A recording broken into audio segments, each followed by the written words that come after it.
pesar de las profundas diferencias entre Estados Unidos y China, la semana pasada el secretario de Estado estadounidense, Antony Blinken, se reunió en Pekín con el presidente chino Xi Jinping. Esta fue la primera visita de un funcionario de tan alto nivel desde que en 2018 el entonces secretario de Estado, Mike Pompeo, estuvo en la capital china. Las diferencias entre Pekín y Washington se han vuelto demasiado grandes como para ser resueltas en unas cuantas horas.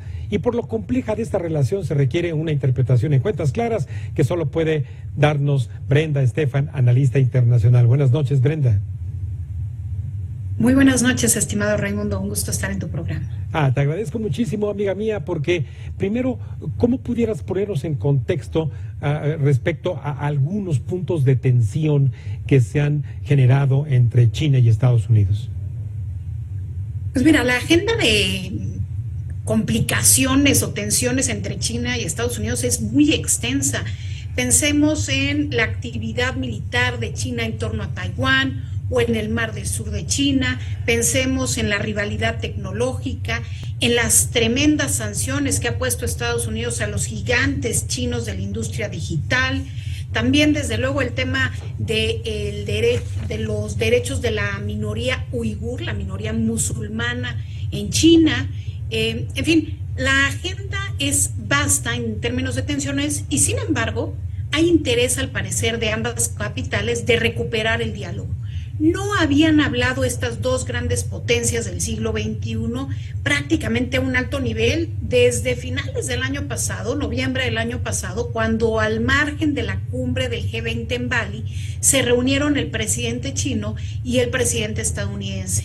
En ese momento hubo un tono como de cierta esperanza de que pudieran encontrarse algunos acuerdos y sin embargo pocos meses después todo se vino abajo a partir del famoso globo chino espía que sobrevoló el territorio estadounidense y que hizo que justamente esta visita de la cual hablabas del secretario de Estado Antony Blinken a China se pospusiera desde febrero hasta apenas la semana pasada, pero la razón por la cual se realiza finalmente es, me parece, porque los estrategas estadounidenses y chinos tienen claro que un error de comunicación o un mal cálculo entre estas dos grandes potencias podría traer consecuencias nefastas para la humanidad.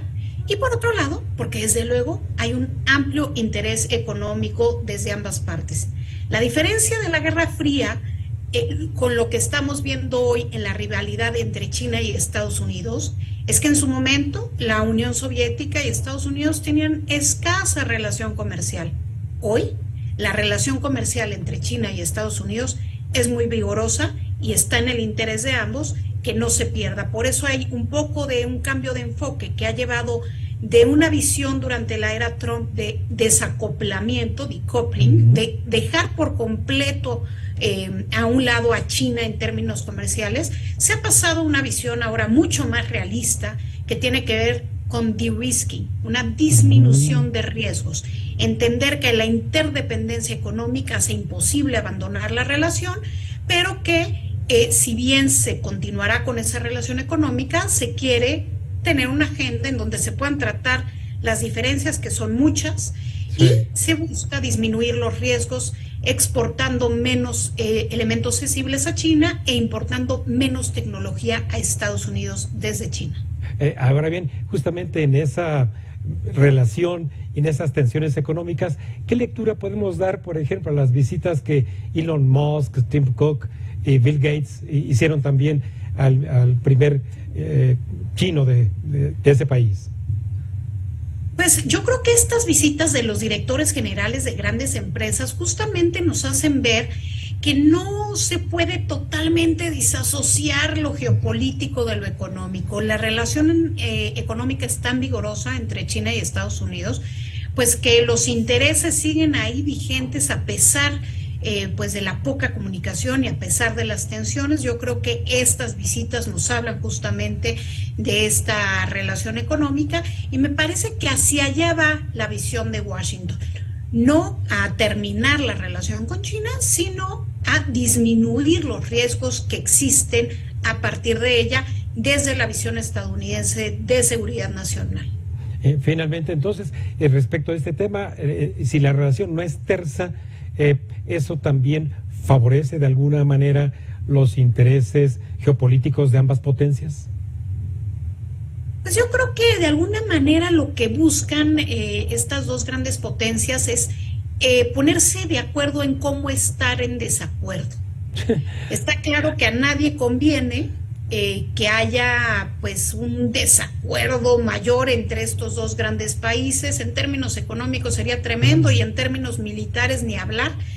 Entonces creo que lo que se está buscando es evitar una confrontación, entender que hay una enorme cantidad de temas en los cuales hay tensión y no se pueden poner de acuerdo, pero que les interesa avanzar ciertas agendas en común y evitar una conflagración directa. Claro, claro. Ahora, no puedo desaprovechar desde luego la oportunidad de conversar contigo, Brenda, y por tu experiencia en esta lectura internacional, el caso de esta reciente semana entre Rusia y sus fuerzas mercenarias.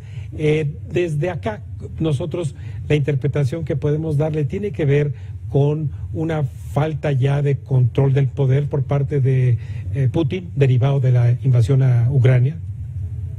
Pues lo que sí nos deja ver lo que sucedió el fin de semana, Raimundo, es que hay fisuras en el poder político ruso.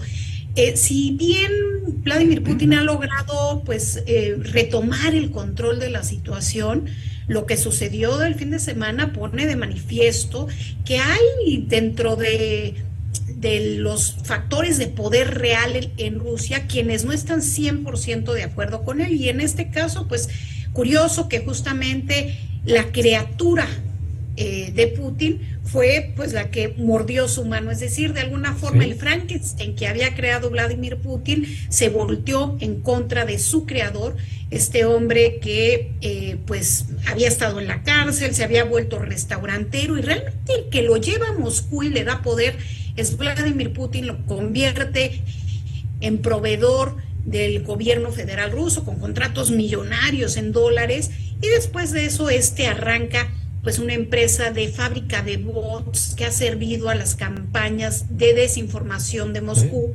de manipulación e incluso de elecciones en otros países, y el brazo armado, este grupo Wagner del que tanto hemos oído hablar en los últimos días, que tiene presencia en diversos países y que ha jugado un rol fundamental en la guerra en Ucrania, y que pues este fin de semana se rebela en contra del poder político ruso, en específico dice que contra el poder militar, pero lo cierto es que comienza una marcha hacia Moscú que hace pues que la situación se tense y que el Kremlin y particularmente Putin viva la crisis más álgida que ha tenido desde su acceso al poder en el año 2000. Sí, así es. Finalmente, Brenda, y visto desde Occidente, particularmente los países miembros de la OTAN, ¿cómo interpretan también ellos esta coyuntura?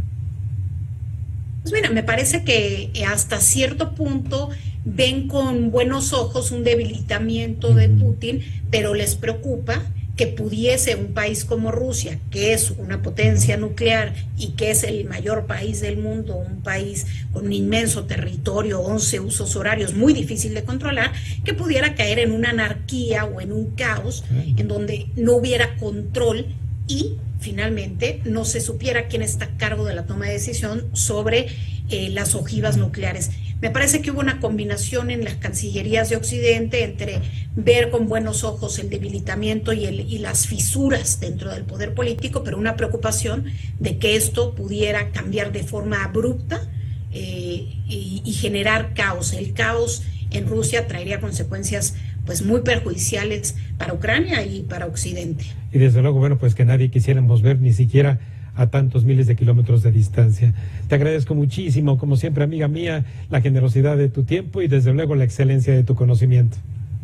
Gracias a ti por la invitación, estimado amigo. Muy buenas noches a ti y a quienes nos escuchan. Gracias, buenas noches, Brenda. Bueno, pues usted acaba de escuchar en Cuentas Claras cómo se está buscando resolver, por una parte, los puntos de tensión entre China y Estados Unidos y los que se han sumado ahora en asuntos de coyuntura, como ha sido esta crisis en Rusia. Vamos a un último corte y al regresar le compartiremos los porqués de la celebración del Día Mundial de las Pequeñas y Medianas Empresas.